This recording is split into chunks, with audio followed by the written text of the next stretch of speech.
안녕하세요. 예, 반갑습니다. 권지수입니다. 오늘 눈이 내리는데, 눈 오면 뭐, 일단은 기분이 좋죠. 출발 자체가, 상쾌합니다. 돌아가시는 길은 조금 불편할 수 있을 텐데, 어쨌든 기분 좋은 출발입니다. 만점 전략 설명회 오신 여러분들 환영합니다. 아마 이제 여러분들이 이제 처음, 이제 시작하시는 분도 계실 거고, 아니면 뭐, 다시 시작하시는 분들도 계실 텐데, 이제 이렇게 이제 뭐 첫 출발에 서 있으면 항상 여러 가지 이제 감정들이 교차하기 마련이죠. 아마 이제 여러분 심리 상태가 뭐 이런 정도가 아닐까 싶은데, 이게 어떤 심리 상태냐면, 일단은, 막연하다는 거예요. 막연하다. 아마 이제 여러분들 여기 참석한 이유도, 막연함 때문에 참석하지 않았나 생각이 드는데, 어떻게 준비를 해야 될 것인가, 어떻게 하면, 효과적으로 또는 효율적으로 공부를 하고 합격에 다가갈 수 있을 것인가 이런 뭐 생각 때문에 좀 막연할 거라고 생각이 드는데요. 이 막연한다고 하는 것이 이제 시간 배분이라든지 뭐 효율적인 공부 방법, 합격에 대한 전략 뭐 이런 여러 가지 생각들이 명확하게 뚜렷하지 않다는 거죠. 그래서 어떤 막연한 이런 감정들이 생길 텐데 이 막연한 감정이 또 한편으로는 또 이제 처음 공부하시는 분들은 생소해요. 일단 생소합니다. 전공도 물론 생소하겠지만 더구나 이제 교육학은 조금 더 생소할 겁니다. 생소하다는 것은 낯설다는 거죠. 그래서 분명히 이제 처음 공부하시는 분들은 이런 하소연을 많이 합니다. 무슨 용어가 새로운 용어 같다고 완전히 새로운 공부다 이렇게 생각하시는 분들도 있습니다. 그 이유는 교육학 용어가 굉장히 생소하기 때문입니다. 분명히 이제 국어로 되어 있는데도 불구하고 읽어보면 무슨 말인지 모르겠다는 거죠.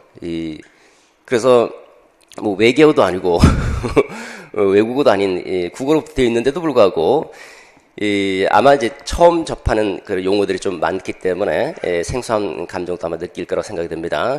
또 한편으로는 이제 막 시작한다는 그런 마음에서는 일종의 기대감도 분명히 있을 거라고 생각이 듭니다.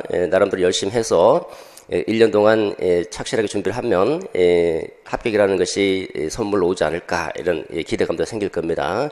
이런 이제 막연함이라든지 생소함, 또 기대감 이런 여러 가지 모종의 감정들이 이제 전략 설명회를 듣고 그 다음에 이제 공부를 좀 진행해 나가면서 조금씩 이제 감정의 변화가 나타나는데 그게 이제 확신으로 바뀌어야 되는 거죠. 예스, 그래, 할 수 있어. 될 것 같다. 뭐 이런 확신, 빌리프죠. 확신으로 이제 변화가 돼야 됩니다. 분명히. 물론 이제 공부하는 과정에 보시면 이 감정의 변화가 항상 기복이 있어요. 잘 될 때는 마치 뭐, 금방 합격이 갈 것 같고, 또 어떨 때는, 합격은 너무나 나와는 전혀 동떨어져 있는 그런 것처럼 느껴지는 때도 있고 그렇습니다. 근데 이제 이런 기복이 너무 심하면 좀 곤란하고, 가면서 점점, 되겠다. 합격할 수 있을 것 같다. 뭐 그런 확신이 분명히 들어야 될 겁니다. 오늘 전략 설명을 잘 들으시고, 또 공부하는 과정 속에서 이런 이제, 조금씩 성공을 맛보다 보면, 마음속에, 할 수 있겠다. 그래, 예스. 할 수 있어. 뭐 그런, 확신감이 들 거라고 생각이 듭니다. 그렇게 생겨야 되는 것이고. 자, 이런 확신감, 올해 이제 2017학년도, 뭐 전공 문제는 전공마다 조금씩 이제 좀 차별이 좀 있죠. 그래서 어떤 전공은 좀 쉽게 나온 전공도 있을 것이고, 대체로 좀 어려웠다는 평이 많습니다. 교육학은 나름대로 좀 평이했다고 하는데, 교육학이 평이해도, 얼마나 다루었느냐, 얼마나 강조를 해서 받느냐에 따라서 조금 이제 점수 차이가 분명히 있을 겁니다. 저는 이제 올해 나름대로 열심히 강의를 해서 만족하고 있습니다. 왜냐하면 이제 모의고사에서 다뤘던 문제가 전부 다 출제가 됐고 또 특별히 또 강조한 것이 그대로 나왔기 때문에 만족하고 있습니다. 대체로 이제 시험 끝나고 복귀해서 답안 좀 평가해달라고 했을 때 제 수업을 들었던 분들은 20점대가 굉장히 많았습니다. 20점대가.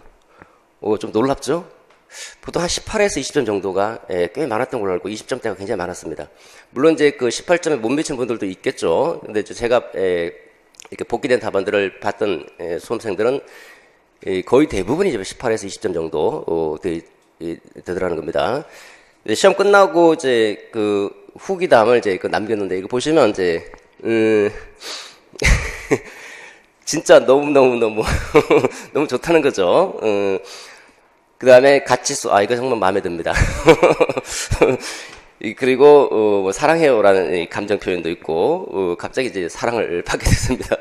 여러분들 이제 합격하셔야지 제가 기분 좋죠. 우리 가르치는 사람들은 누구나 마찬가지라고 생각이 드는데 자기가 열심히 가르친 만큼 그만큼 성과가 나와주면 굉장히 기분 좋은 거죠. 그러기 위해서 또 열심히 강의를 하게 되는 거고 또 나름대로 밤새가면서 연구를 하게 되고 그렇습니다. 그 다음에 이제 이분도 이제 그 뭐 10점을 넘어본 적이 없고 과락까지 맞았던 분이 최고 점수를 받을 수 있을 것 같다 뭐 이런 이제 말씀 하시고 물론 이제 결과가 나와봐야 알겠지만 이런 어느 정도 감정을 갖고 있다고 하는 거죠. 이분도 이제 과락이었는데 자신있게 선천적으로 교육한 머리가 없는 줄 알았다. 이 선천적으로 교육한 머리가 없는 사람이 없어요. 누가 어떻게 지도하느냐에 따라서 교육하기 참 재미없는 과목이구나라는 그 인식을 심어줄 수도 있고 그렇기 때문에 이제 교수자가 굉장히 중요한 거죠. 교육하기 참 재밌는 거구나. 재밌다.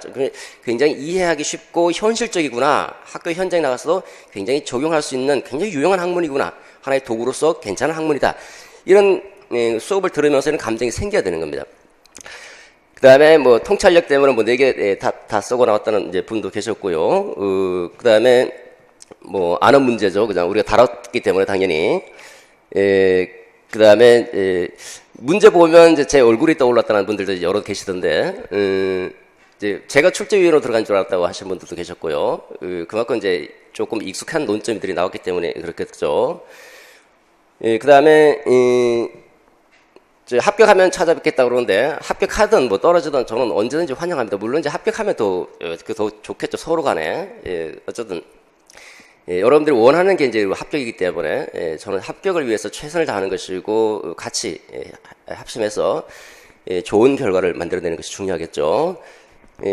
이번에 이제 설명이 굉장히 이제 퍼펙트하게 설명해 주셔서 고맙다라는 얘기도 했었고, 그 다음에 이번에 조금 장황하게 글을 썼던데 납득이 가는 뭐 합리적인 타당한 방향 뭐 이런 그 중간에 이제 그 강의를 하다 보면 이제 다른 강의를 듣다가 중간에 이제 갈아타는 분들이 있는데 그때 이제 종종 저한테 와서 하는 얘기가 이 교육학이라 하는 게 진짜 새로운 눈을 떴다.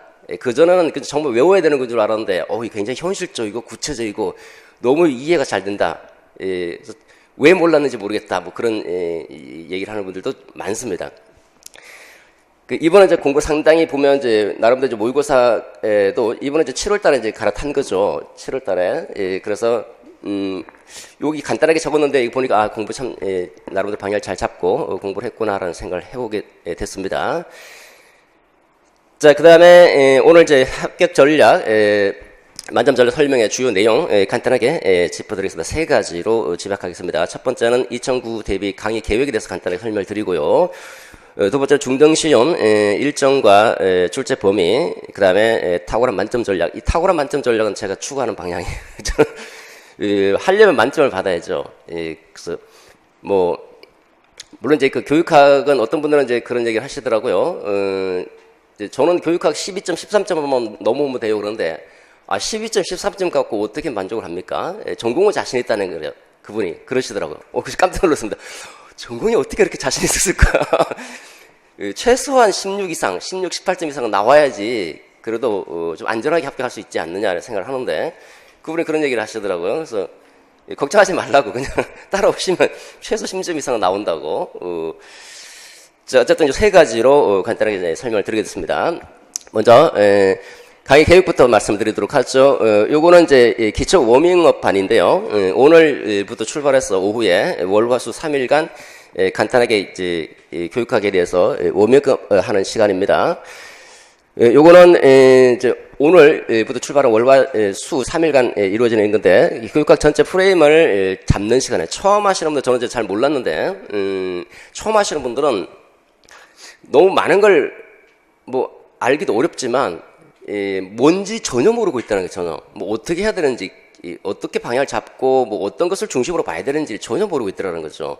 그래서 일단 가장 중요한 거는 이리관지 딱 하나를 알고서 그 하나로서 전체를 꿰뚫어 볼 수 있는 눈, 그런 눈을 가질 수 있어야 되는데, 제가 지향하는 방향은 제 강의의 특징이 바로 그거예요. 이리관제. 딱 하나를 보고 전체를 꿰뚫어 볼 수 있도록. 전체를 꿰뚫어 보려면 전체 교육학의 구조를 파악할 수 있어야 되거든요. 교육학 전체 구조를 파악할 수 있도록 일단 전체 틀을 짭니다. 전체 틀. 그래서 우리가 이제 아파트든 여러 가지 주택들 많죠. 여러 개 가옥 구조들이 많죠. 그리고 그 구조만 보면 전체 가옥이 어떤 형태로 되어 있는지를 파악할 수 있는 것처럼 교육학이든 전공이든 마찬가지예요. 전체 구조를 먼저 보셔야 됩니다. 어떻게 구조가 되어 있는지 그래야지 그 전체 교육학이든 전공이든 전체 체계가 한눈에 쏙 들어오는 거예요. 그래서 교육과정을 배웠다. 그러면 교육과정을 한마디로 정의할 수 있어야 되고요. 교육심리학을 배웠다 그러면 교육심리학이 뭐냐 누군가가 물어보면 한마디로 정의를 내릴 수 있어야 되는 거예요. 한마디로 정의를 내린다는 것은 굉장히 어려운데 그 전체를 알고 있다는 것은 한마디로 정의를 내릴 수 있거든요. 전공도 마찬가지입니다. 여러분 전공 공부하실 때 전체 구조를 먼저 짜셔야 됩니다. 전체 구조를 짜서 어떻게 되어 있는지를 파악하고 그리고 전부 그 세부적인 내용으로 들어가서 이제 공부를 하고 난 다음에는 야 이게 뭐다라고 하는 거 한마디로 정의를 내릴 수 있으면 여러분 나름대로 논리 체계를 가지고 정의를 내릴 수 있으면 그 전공 과목 또는 그 교육학 과목은 여러분들 나름대로 교육학적 안목, 전공적 안목이 형성되는 것이고 그만큼 보는 눈이 다른 사람하고 달라진다는 겁니다. 그래서 이렇게 이제 전체 물론 이제 내내 추구하는 게 이제 좀 논리 구조를 따지고 핵심 개념 이 두 가지가 전체 제가 추구하는 방향에 많은 걸 알 필요가 없거든요. 어차피 교육학 논술에 옮길 수 있는 내용은 한정돼 있어요. 한정. 내가 많이 알아도 결국은 한 논점당 한 문장에서 세 문장밖에 못 옮겨요. 더 옮기고 싶다? 안 돼. 시간도 안 되고 지면도 안 돼요. 지면도. 그렇기 때문에 핵심만 알고 핵심 키워드. 구조를 알고 핵심 키워드만 알고 들어가면 되거든요. 그러면 굉장히 간소화 돼요. 내용 자체가. 공부는 갈수록 양이 줄어들어요. 양이. 어떤 분들은 갈수록 눈덩이처럼 양이 늘어나는 사람이 있어요. 이건 정말 바람직하지 않은 사람이에요. 어떤 분은 이제 그런 얘기를 하시더라고요. 시험 때가 다가올수록 굉장히 불안하거든요. 불안하면서 이제 주변 얘기 좀 드리겠습니다. 불안하다 보니까 자꾸 이제 다른 사람 책자, 다른 사람의 강의 내용 이게 자꾸 눈에 들어온다는 거예요. 그러지 말라 그랬어요. 작년에. 올해죠. 올해. 시험 불과 한 달 앞두고 선생님 다른 사람 자료를 봤는데 다른 선생님들은 이거 얘기를 하던데요. 선생님 이거는 안 다룬 것 같은데 어떡하죠? 넘어가라고 그냥 버리라고 버려. 이렇게 굉장히 그 수강생 많은 그 선생님들 여기 여러 계시잖아요, 그죠? 엉뚱한 걸 이렇게 짚고 있는 거예요, 전부 다. 그래서 다 버리라고 하죠, 다 버리고. 실제로 올해 작년도 그렇지만 작년도 그렇고 올해도 그렇고 저만큼 정확하게 맞추고 강조하면서 출제했던 분은 아무도 없어요, 진짜. 정말 자신 있어 갖고 오시라고 얼마든지 비교해 드릴 수 있습니다. 그래서 이제 요게 이제 초점을 맞춰서 간단하게 기초 정도를 살피게 되고 1, 2월 이제 본격적인 이제 공부 시즌이죠. 1월부터 때는 이제 1, 2월 강의는 1호반과 이제 월화반이 있는데 내용은 동일합니다. 시간도 동일하고 다만 이제 그 1호반 같은 경우는 이제 하루에 몰아서 하기 때문에 조금 부담감은 있을 겁니다. 마찬가지로 이제 강의 특징이 이제 프레임 전체를 익히고 그 다음에 여기 이제 개인 관리가 들어갑니다.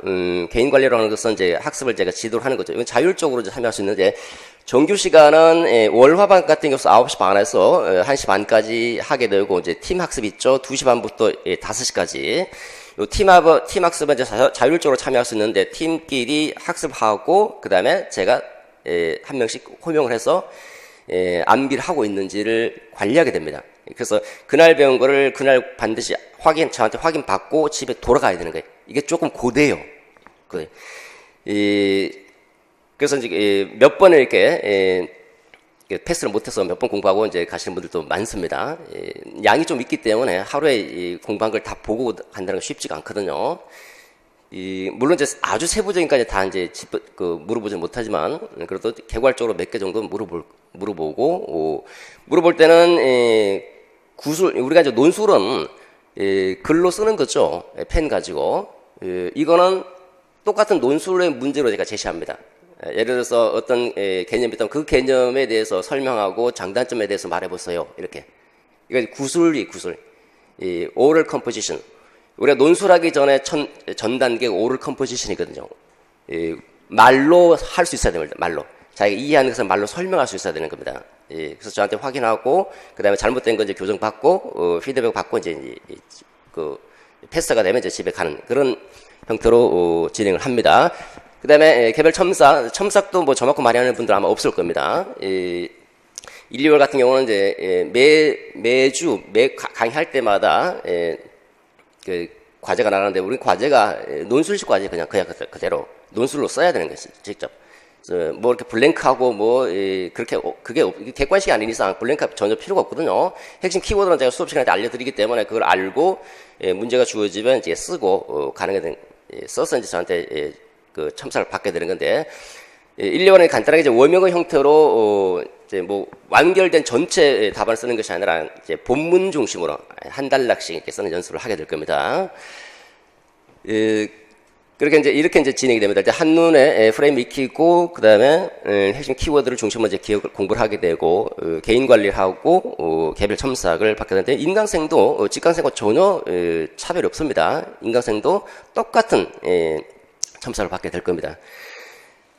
자, 그 다음에 그 전체 연간 계획을 간단하게 말씀드리도록 하죠. 1, 2월에 조금 전에 설명드렸던 것처럼 이제 교육학 전체 구조 틀을 익히고 교육학 체계를 확실하게 다지게 될 겁니다.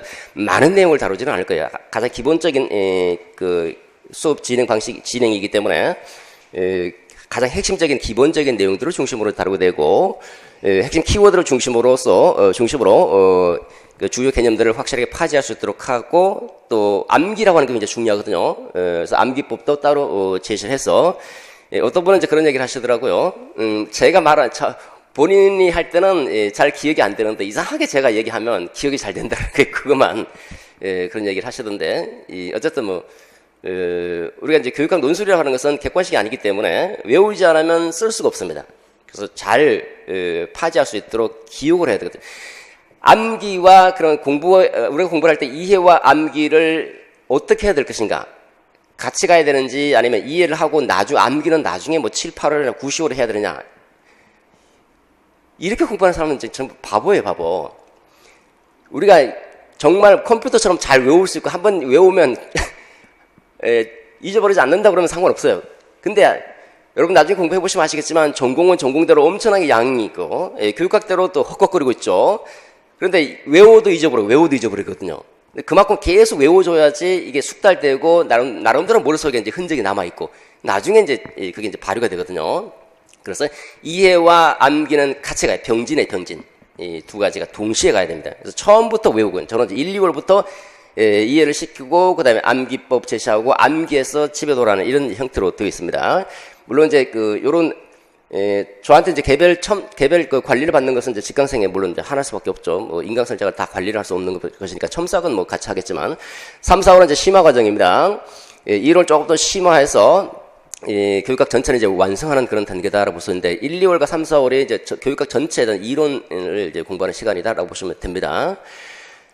그 다음에 개별 첨삭도 마찬가지로 계속 진행이 됩니다. 5, 6월은 종합 적용반입니다. 1, 2, 3, 4월에 공부했던 내용을 객관식 기출 변형, 논술형으로 변형하고 행정고시에 나왔던 논술형 문제 직접 적용해보면서 실전 감각을 조금씩 이제 익혀나가는 단계다라고 볼 수가 있을 거고요. 그 다음에 논술형 모범 답안을 만들어서 모범 답안을 제시해드립니다. 물론 이제 이거 모범 답안은 참고용에 외울 필요가 없어요. 나중에 뭐 공부해보시면 아시겠지만, 논술 쓰는 거는 전혀 부담이 안 돼요. 왜냐면 제가 논술을 좀 잘 가르치거든요. 여기 교육학 논술로 시험 유형이 바뀌면서 종래 그 객관식으로 가르쳤던 분들이 굉장히 고전하고 있죠. 답안지조차 못 냅니다. 모범 답안을. 그 이유는 이제 글은 안 써보면, 또 어떻게 쓰는지를 모르면 답안을 못 씁니다. 어떤 분은 이제 보니까 가끔 답안 내던데 보니까, 뭐 이건 뭐 학생 수준의 답안지가, 그만큼 글을 안 써봤다는 거예요. 저한테 배우면 서론 쓰는 거, 본론 쓰는 거, 처음에는 조금 어려운데 그런 서론, 본론에 인지체계 딱 잡히면 정말 그냥 쉬워요. 본론 전개도 물론 마찬가지고, 그렇기 때문에 논술 쓰는 거는 전혀 부담이 없어집니다, 나중에. 이제 문제는 내가 암기가 안 돼서 못 쓰는 거, 뭐 몰라서 못 쓰는 거, 뭐 그런 정도로 있겠지만, 쓰는 것에 대해서는 전혀 부담감이 없을 겁니다. 이 논술 방법을 배우면 이제 전공할 때도 전공 논술 문제가 있잖아요. 거기서도 그대로 적용이 됩니다. 서론 결론 뭐 1분이면 끝나. 1분. 1분도 안 걸려 그냥. 그다음에 이제 본격적으로 이제 연습 시즌이 이제 7월부터 이제 시작이 되는 거죠. 굉장히 중요한 시즌입니다. 이때는. 그래서 여러분들은 1년 거의 뭐 1년은 아니죠. 우리 수험 계획을 보면 이제 1월부터 11월 마지막 주 토요일 이제 그때 시험을 보게 될 텐데, 그럼 뭐 12월 좀 안 되죠, 그죠? 11월 정도밖에 11개월 정도가 되는데, 이 11개월 정도에서 반 딱 잘랐어. 반 딱 잘랐어. 이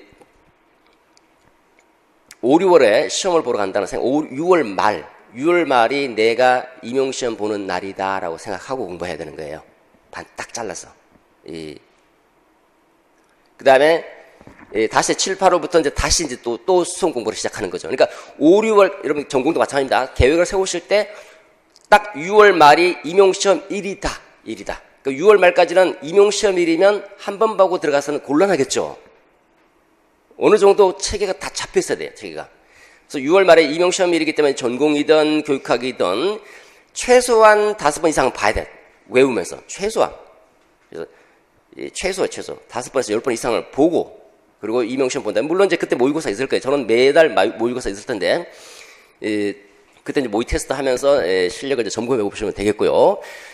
그 다음에 본격적으로 이제 7, 8월부터 문제풀이 시즌이고, 이때는 굉장히 중요한 시즌이에요. 그동안 공부했던 것을 이제 적용해보면서, 좀 문제점들을 확인해가고 좀 더 정교화하는 그런 시즌이라고 볼 수 있는데, 7, 8월 때도 마찬가지로 다시 한번 핵심 쟁점을 다시 한번 정리를 합니다. 일단 이제 제 주 교재가 바뀝니다. 그 주 교재가, 원래 이제 기본반에서 사용하고 있는 주 교재가 아마 5, 6월인가 7, 8월부터 좀 바뀌는데 5, 6월인가 5, 6월에 나올 수도 있고요. 작년에 5, 6월 했나? 이게 이제 핵심 똑똑한 똑똑인데 제목은 이제 바뀔 수도 있고요. 분량이 별로 안 돼요. 한 200페이지 되나? 200페이지, 300페이지? 이거 갖고 가는 거 이거 갖고. 그래서 다른 분들은 뭐 한 2권짜리 책을 보고 있는데 우리는 200페이지짜리 가지고 그거 계속 수달하게 됩니다. 계속. 이번에 시험 보실 분들도 마찬가지고 이게 굉장히 좋은 교재예요. 굉장히 시중에는 없는데 딱 답안에 쓸 수 있을 것만 딱딱딱 딱 한 문장에서 3문장. 작년에 교재가 핵심 터치 1, 2, 3 한 문장에서 3문장을 쓴다는 거예요. 딱딱.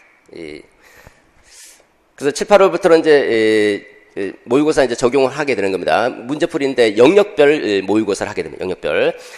모의고사 조금 일찍 시작하는 거죠. 영역별로 문제풀이가 들어갑니다. 그 다음에 출제 1순위 쟁점들을 이제 다시 한번 전체를 정리하게 되고, 이게 이 주 교재로 다시 한번 정리하게 되고, 이때는 이제 완결된 논술문을 작성하게 될 겁니다. 그 다음에 이제 90일은 실전 모의고사죠. 이거는 영역 불문하고 이제 섞어버립니다. 섞어버려서 이제 출제를 하게 됐죠. 제가 신경이 굉장히 곤두서는 시기가 9월부터예요, 9월부터. 물론 7월부터 이제 신경이 날카롭기 시작합니다. 9월부터는 굉장히 예민해져요. 왜냐면, 아무래도, 적중을 많이 시켜야 되고, 제가 책임지고, 또 합격을 시켜야 되기 때문에, 내 강의에 대해서 책임을 져야 되기 때문에, 신경이 굉장히 날카롭고, 학교 동향도 살피게 되고, 거의, 이때는 이제 제 9월부터는 거의 잠을 잘 못 자죠. 이제까지 제 경험상 붙여보면. 그래서 잠 못 자고 와서 강의하는 경우도 많았습니다. 잠을 못 자고 오면 저 특징이 잘 안 보여. 안 보입니다, 이상하게. 안 보이더라고요. 그래서 시간 한참 지나면 이제 눈에 보이더라고요. 그래서 그러다 보니까 아무래도 조나스 작년에 이제 2017학년도는 이제 조나스 문제 되게 어려웠거든요. 그것도 제가 이게 예감이 이상한 거예요. 그래서 모의고사 문제를 내면서 이거 이상하다 이거. 또 올해 워커 문제, 워커의 교육과정 개발 모형이 뭐냐? 그다음에 뭐 학교 적용하는 이유를 써라 이거. 조금 어려웠을 텐데 워커 모형은 일반적으로 이제 대규모 교육과정 개발 모형이기 때문에 학교 현장에 잘 적용을 적합하지 않다라고 보통 얘기하거든요. 교과상으로. 그거 그대로 믿어서는 안 돼. 믿었으면 오래 그냥 가는 거예요. 그냥 가는 거. 저는 그렇지만 학교 현장에 적용할 수 있다. 그리고 학교 현장에 적용하더라도 학교 현장이 합의점을 찾지 못할 때는 이 모형을 적용해서 해야 된다. 그리고 이상하다 이거. 출제될 것 같다. 그래서 이제 이런 예감들이 있거든요. 그래서 조금 신경이 날카로워지고 이때는 여러분들도 이제 같이 공부를 하게 되면 여러분들도 이 양질의 문제하고 모범답안을 토대로 다시 한번 이제 그 쟁점을 정리하게 될 겁니다. 마찬가지 이때는 이제 전체 한번 정리가 들어가는데 이때는 정리는 조금 어렵고 이때는 별도로 핵심 압축 코드가 이걸 또 줄인 거 또 이걸 또 줄여서 한 반 이상 줄여서 압축 코드로 한번 이제 날 잡아서 강의를 하게 될 겁니다. 그 다음에 12월은 이제 수강하신 분들은 이제 면접에 대해서 이제 설명을 드리고요. 면접도 안내를 해드립니다. 이렇게 연간 강의 계획을 설명을 드렸습니다. 자, 시험 일정과 출제 범위를 간단히 살펴보도록 하죠. 일단 1차 시험은 교육학과 전공 과목 2과목으로 되어 있고 교육학은 9시부터 출발해서 10시까지 60분을 보게 되어 있고요. 60분에 논점 4개를 보게 됩니다. 그 다음에 전공은 2교시, 3교시 나눠져 있죠. 90분씩 시험을 보죠. 40분 중간에 이제 브레이크 타임을 가지게 되고 전체로 보면 4시간이죠. 여러분 1년 농사가 4시간 만에 끝난다는 거예요. 어떻게 보면 굉장히 허탈하고 어떻게 보면 굉장히 괜찮은 건데 이 4시간을 위해서 그 1년 동안 그렇게 피땀 흘리고 피는 흘리진 않겠죠. 땀 흘리고 고생하고 그러는 거예요. 같이 고생하는 같이. 그래서 이 4시간에서 좋은 점수를 받을 수 있도록 함께 노력했으면 좋겠습니다. 자, 그럼 2차 시험입니다. 1차는 이제 당당하게 좋은 점수를 받고 2차 시험은 경기는 조금 이제 좀 특이하고요. 일반적으로 실기 실험 평가가 있고 실기 실험 평가는 지역별로 특히 실험 평가 같은 실기 평가는 이제 예체능 과목이죠. 음악, 미술, 체육 같은 경우는 전국적으로 다 들어가는데 실험 평가는 뭐 과학 같은 거, 뭐 기계 설비 이런 것들 지역마다 조금씩 이제 들어가는 지역도 있고 안 들어가는 지역도 있고 그렇거든요. 이건 이제 나중에 별도로 살펴보셔야 될 겁니다.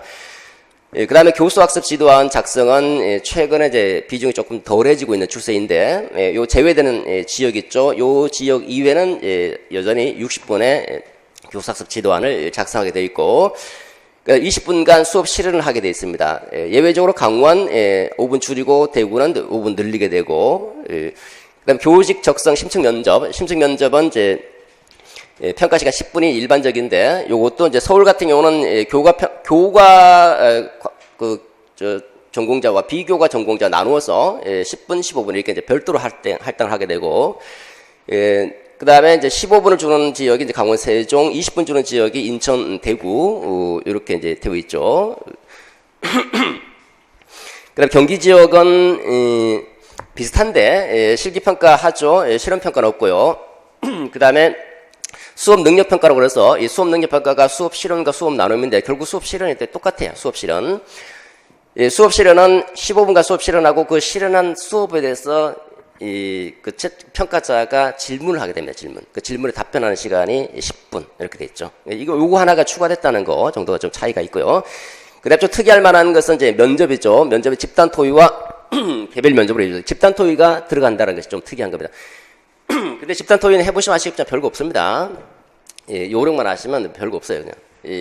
어쨌든 여기 좀 특색이 있다라는 거고요. 요거 2차는 뭐 지금부터 크게 중요할 필요 없고요. 1차 끝나고 해도 충분합니다. 1차 끝나 한 달 정도 남아 있죠.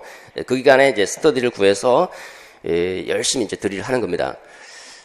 자, 특별한 탁월한 만점 전략 설명하도록 하죠. 공부는 왕도가 없습니다. 어떻게 공부해야 될지, 어떻게 가야 될지 나름대로 지름길 어느 정도 지름길 찾을 수는 있겠지만 왕이 가야 하는 그런 이제 왕도는 없는 거죠. 왕도.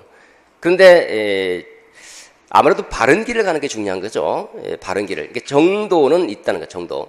어떻게 정도를 갈 것인가를 잘 판단하셔서 돌아가지 마시고 자꾸 또 엉뚱한 데 가서 헤매지 마시고 바른 길을 갈 수 있도록 바른 길을 가야 되는 거죠. 우리가 공부를 할 때는.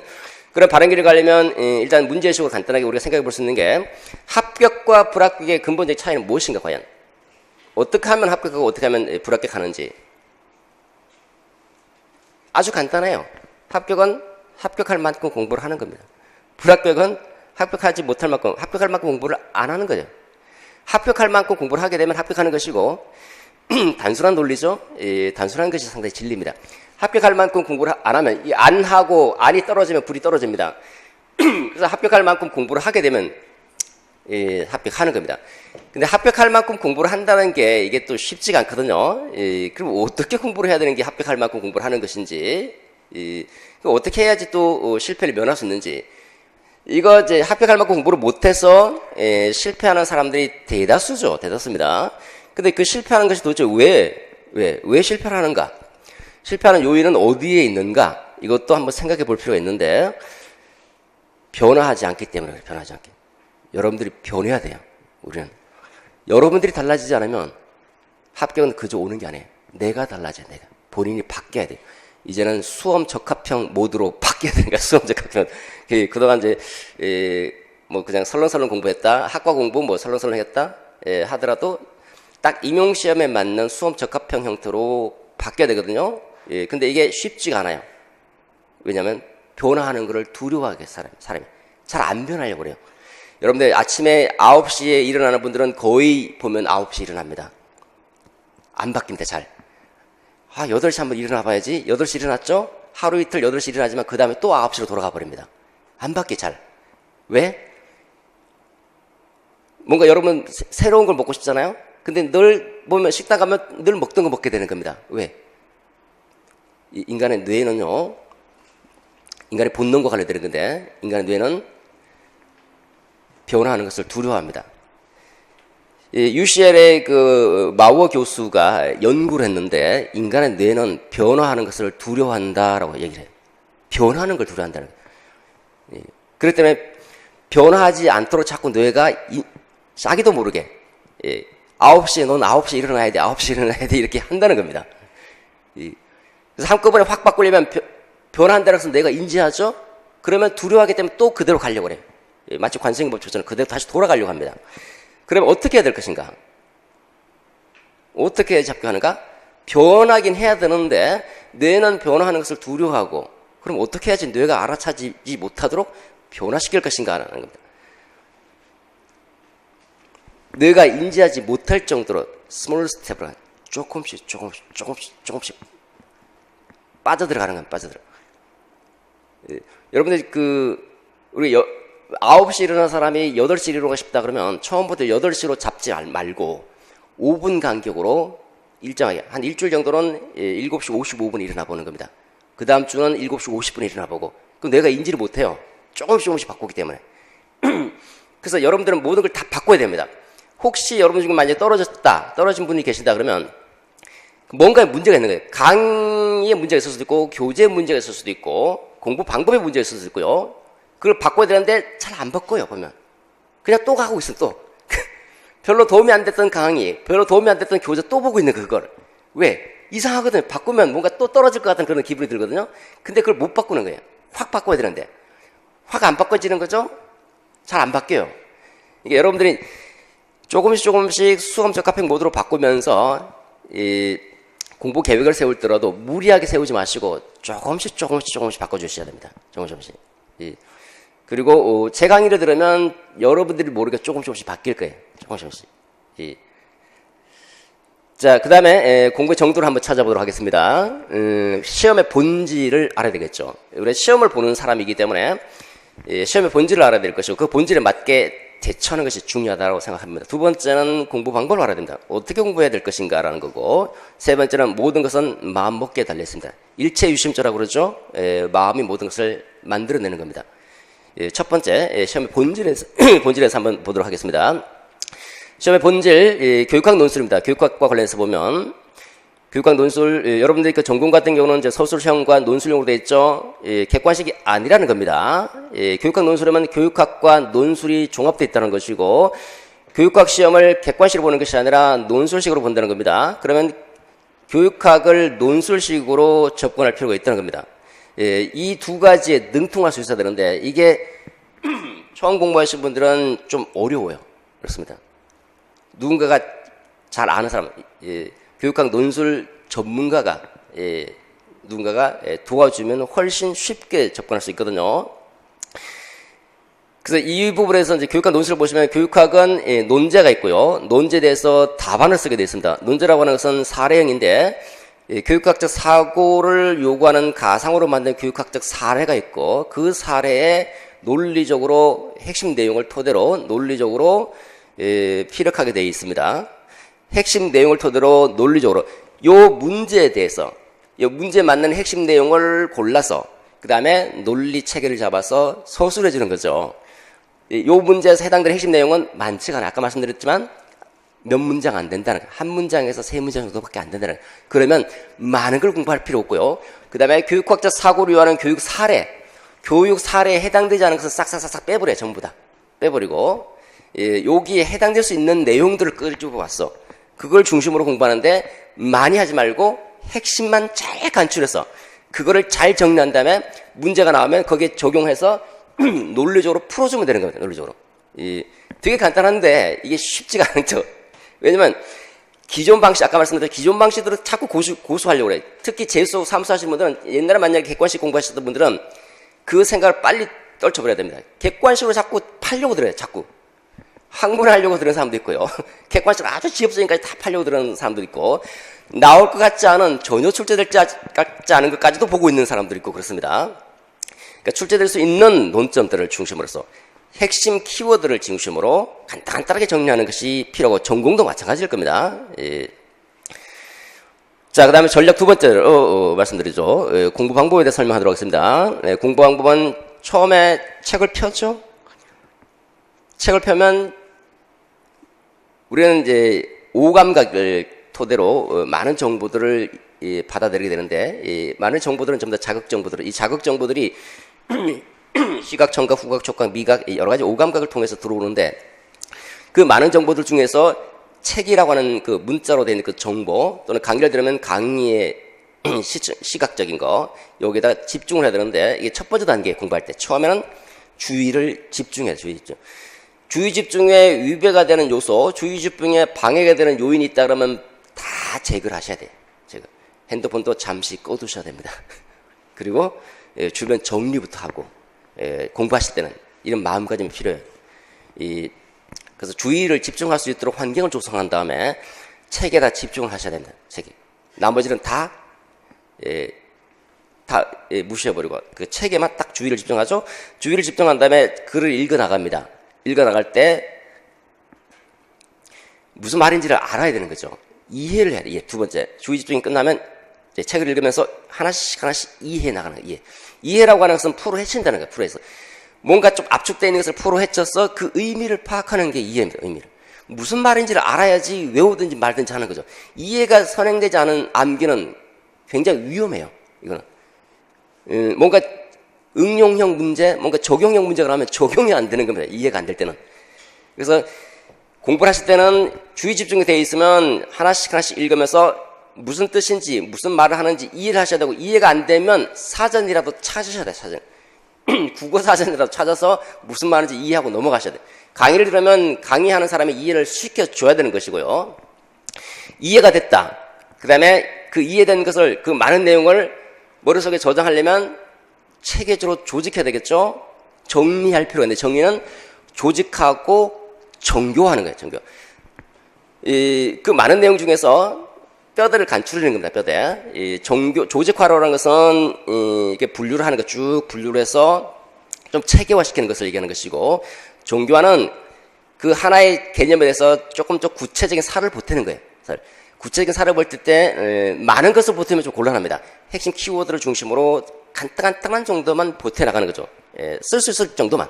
우리는 쓸 수 있을 정도만 정리하고, 시험, 요 문제가 나왔을 때는 요것만 쓰겠다. 그것만 외우고 들어가는 겁니다. 정리가 됐으면 이제 암기를 하는 거죠. 이해시키고, 강의에서는 이해시키고, 정리하고, 이건 제가 하는 몫이에요. 제가 이해를 시켜드리고, 조직화하고, 종교하고, 그 다음 암기도 어느 정도, 암기법을 제시하는데, 제 몫은 거의 여기까지입니다. 암기법을 제시하면, 암기법은 여러분들이 해야 되는 거예요, 여러분들이. 이해가 끝나면, 정리하셨으면 그 정리된 핵심 키워드를 중심으로서 반드시 암기하고 넘어가셔야 돼요, 암기. 그러니까, 예를 들어서 내가, 한 챕터가 큰 챕터, 어느 정도, 뭐 중간 챕터도 좋고요. 큰 챕터도 좋고, 챕터 하나가, 한 2페이지 정도 됐다. 2페이지가 끝나면 빨리 가려고 하지 마세요, 빨리.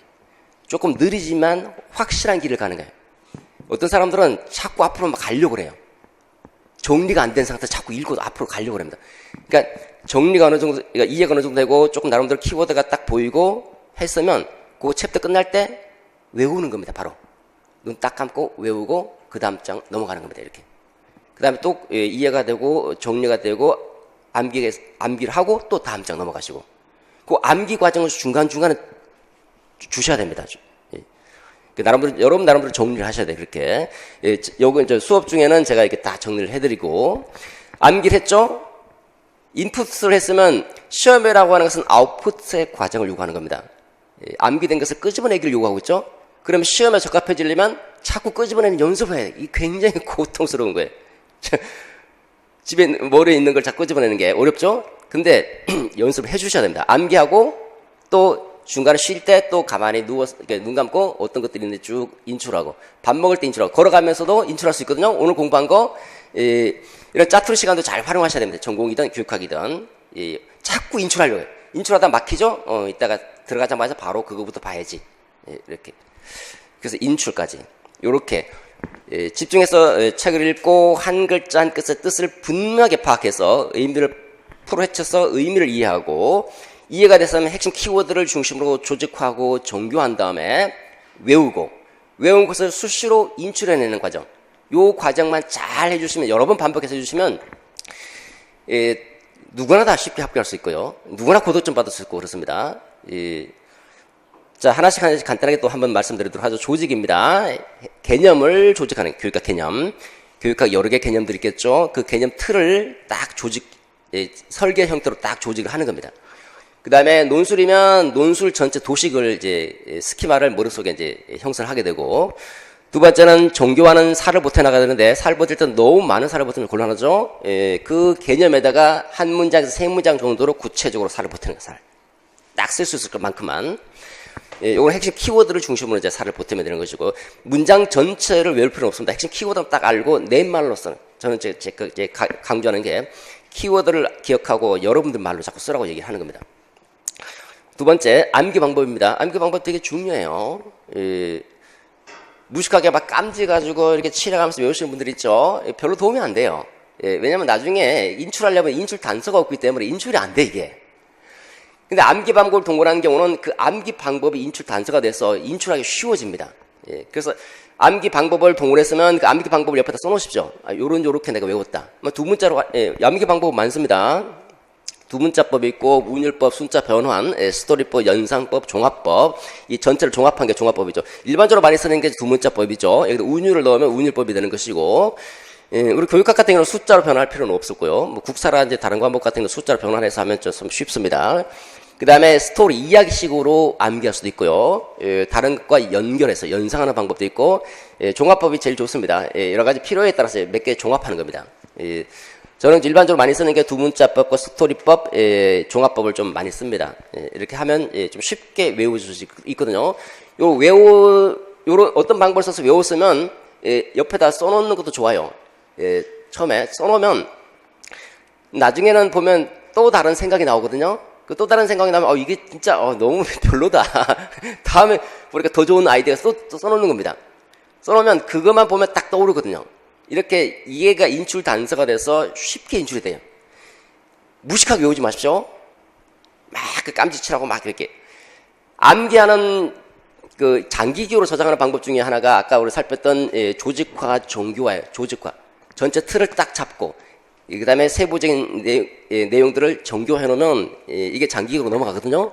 이것뿐만 아니라 이와 같이 암기 방법을 동원해도 기억에 오래 파지가 됩니다.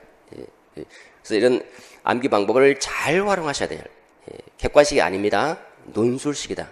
외워서 써야 된다는 겁니다. 그래서 무식하게 공부하지 마십시오. 깜지칠해가면서. 다시 한번 말씀드립니다. 암기법 중요합니다. 암기법 프린트 소개해놨죠? 23페이지 보시면 공부 방법에 대해서도 주의집중, 주의를 기울이라. 그렇지 않으면 아무것도 배우지 못할 것이다. 이해하라. 그렇지 않으면 무의미한 철자에 불과할 뿐이다. 23페이지 보십시오. 정리, 핵심 구조하고 압축 요약하라. 그렇지 않으면 수많은 단편지 지식에 빠져서 허우적거릴 것이다. 암기, 정리한 내용을 꼭 암기하라. 그렇지 않으면 머릿속에 남는 게 없다.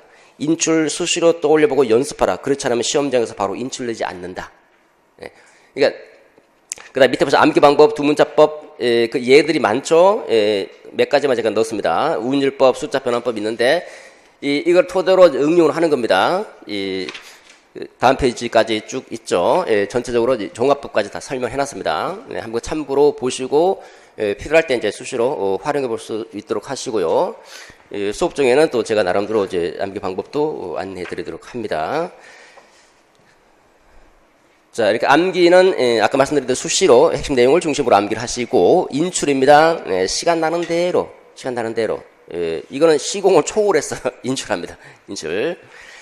그 다음에 나중에 이제 논술 문제 또 적용해 보면서 또 인출하고 요 과정을 좀 잘 해주시면 좋습니다. 이 과정만. 자, 정리 한번 해보죠. 개념을 익힌다. 개념을 체계적으로 구조화시키고 조직화시키고 그 다음에 그 개념에 살을 보탤 때는 종교할 때는 많은 살을 보태려면 곤란하다. 답안지 옮길 만큼만 한 문장에서 세 문장 정도 키워드를 중심으로서 딱 정리한다. 이거 물론 제가 해드립니다. 나중에. 처음에는 1, 2월에는 전적으로 이해하고 핵심 키워드 중심으로 암기하는 게 중요하기 때문에 이렇게 정리할 필요는 없고요. 나중에 아까 말씀드렸던 것처럼 한 200페이지, 300페이지, 200페이지 정도 분량이 되는 그걸 가지고 정리를 해드립니다. 그 다음에 암기를 할 때는 암기법을 동원해서 암기라고 수시로 인출하자. 요거만 잘 해주시면 크게 문제가 없습니다. 그리고 수업 중에 강조하는 거, 특별히 강조하는 거. 그래서 우선순위를 좀 두는 거죠. 우선순위를 좀 두고 하면서 선택과 집중을 할 수 있도록 좀 우선순위를 조금 더 둬가는 그런 방법도 필요하고요. 여러분들 책을 읽을 때는 선형적으로 책을 읽으시면 좀 곤란합니다. 처음 공부할 때는 선형적으로 물론 읽을 수 있겠죠. 근데 이게 우리가 선형적으로 읽는다는 것을 이제 줄대로 읽는 거죠. 첫 번째부터 끝까지 쭉 읽어 나가는 겁니다. 이거는 처음 공부할 때는 물론 이제 처음부터 쭉 보니까 괜찮겠지만 두 번째 공부할 때는 선형적으로 읽을 필요가 없어요. 내가 좀 어렵구나, 좀 부족한 부분을 좀 먼저 보는 겁니다. 먼저 이제 왔다 갔다 하면서 비선형적으로 책을 읽을 필요가 있는 거죠. 자, 이제 마지막입니다. 합격 전략 세 번째. 합격은 마음속에서 잉태된다. 일체, 유심조라고 그러죠. 모든 거는 마음먹기에 달려있는 겁니다. 이 일체.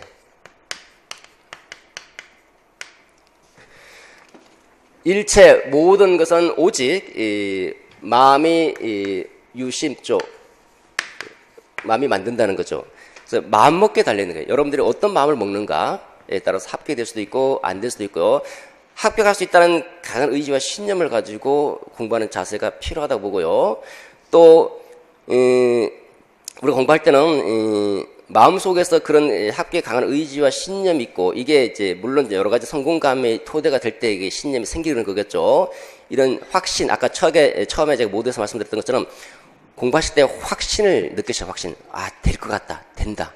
할 수 있다. 그런 조금씩 성공해 나가다 보면 그 확신이 찹니다. 확신이 참.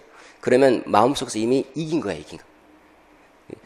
여러분 개를 보면요, 어르렁 짖죠, 둘이서 어르렁 짖다가 싸우지도 않고 한 개가 꼬리를 내리고 도망가 버립니다. 왜? 이미 기선에서 제압을 해버린 거잖아요, 그죠? 싸우고 이길 것인가, 이기고 싸울 것인가? 이기고 싸우라는 게 이기고. 손자병법에 보면 지피지기면 백전불태. 나를 알고 상대방을 알면 100번 싸웠어도 위태롭지 않다. 우리 보통 백전백승이라는데 손자병법에서는 전략으로 백전불태입니다. 100번 싸워도 위태롭지 않다는 거예요. 그것보다 더 중요한 거는 싸우지 않고 이기는 거다. 두 마리 개가 으르렁거리면서 싸우지도 않고도 이기잖아요, 그죠? 이거는 내가 이미 마음속에 합격할 수 있다는 강한 신념이 있을 때는 그게 가능해요. 마음속에 합격에 대한 희망과 신념을 가질 수 있도록 열심히 정진해 주시기 바라고요. 마지막으로 여러분 마음속에 좋은 일을 생각하면 좋은 일이 생기고 나쁜 일을 생각하면 나쁜 일이 생긴다고 합니다. 여러분들이 하루 종일 생각하고 있는 바로 그것이 바로 여러분이라는 거예요. 지금부터 남은 긴 여정이겠지만 힘들고 고난할 수도 있고요. 외로울 수도 있고 그렇습니다. 그렇지만 1년만 참으십시오. 1년만. 1년만 합격할 수 있다는 그런 신념이 있으면 그게 바로 여러분들이고 그게 곧 합격으로 자기도 모르게 다가올 수 있거든요. 그 오즈의 마법사 보면 이제 그 북쪽 요정이 그 누구야? 누구지? 예? 예, 도로시. 도로시에게 얘기하죠. 에메랄드 성으로 가고 싶은데, 북극 요정이 에메랄드 성으로 가는 길을 안내해 주면서, 내가 모든 마법을 동원해서 너에게 해가 되지 않도록, 북극, 에메랄드 성으로 안전하게 갈 수 있도록 안내해 주겠다라고 얘기하죠. 제가 그런 역할을 하고 싶습니다. 제 책에도 그게 있는데, 북극 요정처럼, 북쪽 요정처럼 여러분들이 도로시가 되는, 주인공이 되는 거죠. 여러분들이 합격할 수 있도록 모든 마법을 동원해서, 모든 역량을 동원해서 합격에 안전하게, 그것도 고득점으로 합격할 수 있도록 길을 안내하는 그런 사람이고 싶고요. 어쨌든 오늘 이제 눈도 내리고 첫 출발도 괜찮은데 뭐 나름대로 이제 그 집에 돌아가셔서 이제 나름대로 전략도 다시 한번 생각해 보시고 이제 마음의 준비도 좀 하시면서 1년간 조금 힘드시겠지만 열심히 정진하셔서 여러분들이 소망하는 그 꿈 반드시 1년 안에 이루시기 바랍니다. 여기서 마치도록 하죠. 고맙습니다.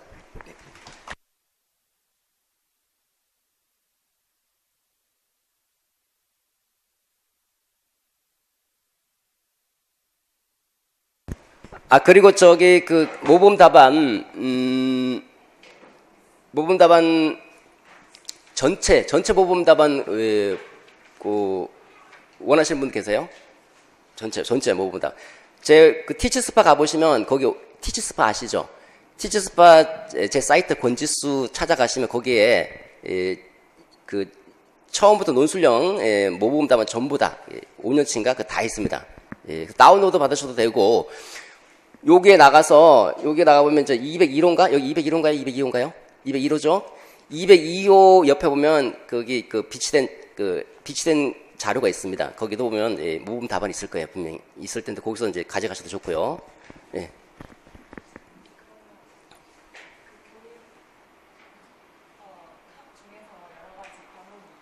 영역 있죠.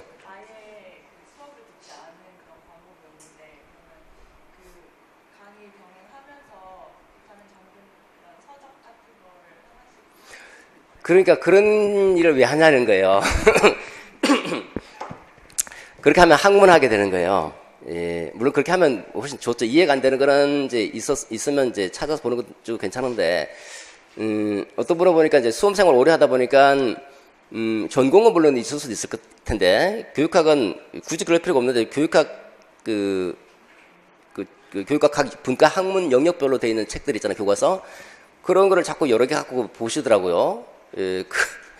물론 초반기에는 가능할 수 있어요. 모르면 그냥 물어보면 돼요, 저한테. 너무 간단하지 않습니까? 책 찾는 시간도 절약하고 책값도 아끼고. 저는 그 티처스파에 보면 저 질문 날이 있거든요.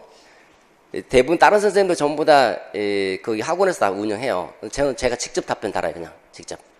관여하지 말라고. 제가 관여할 수 없는 거, 예를 들어서 뭐 행정 처리 같은 거, 그런 거는 거기서 답변 달고 제가 다 답변 달아줍니다. 처음부터 끝까지 전부 다. 그러니까 질문 있으면 얼마든지 올려주면 친절하게 답변 달아드릴 수 있으니까 뭐 수업 듣든 안 듣든 상관없습니다. 그러니까 굳이 제가 볼 때는 살 필요가 없을 거예요. 또, 팀원 이제 원하는 분들이 있으면 원하는 분들을 우선적으로 이제 같이 매칭을 하고, 원하는 분이 없으면 이제 제가 상황을 보고 재수하고 초수가 있으면 좀 섞고 전공도 조금 다르게 해서 이렇게 했어요. 그리고 팀도 보면 이제 잘 잘 서로 마음이 잘 맞아서 이게 또 어느 정도 운이죠. 마음이 잘 맞아서 잘 굴러가는 팀이 있고 또 안 그런 팀도 이제 가끔 생길 수도 있거든요. 그러면 또 다시 요청하시면 이제 뭐 나오면 또 다시 다른 데 이제 넣어드릴 수도 있고요. 그렇죠.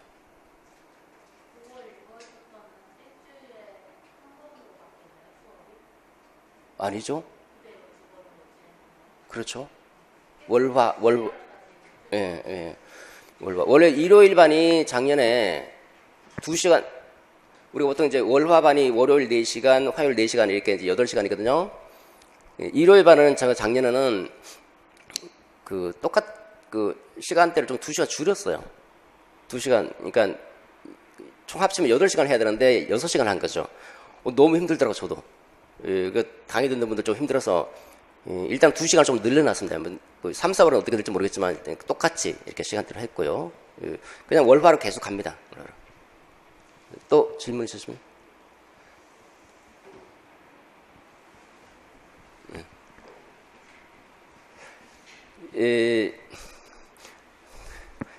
가는 길이 좀 불편할 수 있어요. 근데 보기는 좋은데 눈이 막 질퍽질퍽해서 불편할 수 있을 텐데 하여튼 뭐 인연이라고 하는 것도 굉장히 중요한 거고요.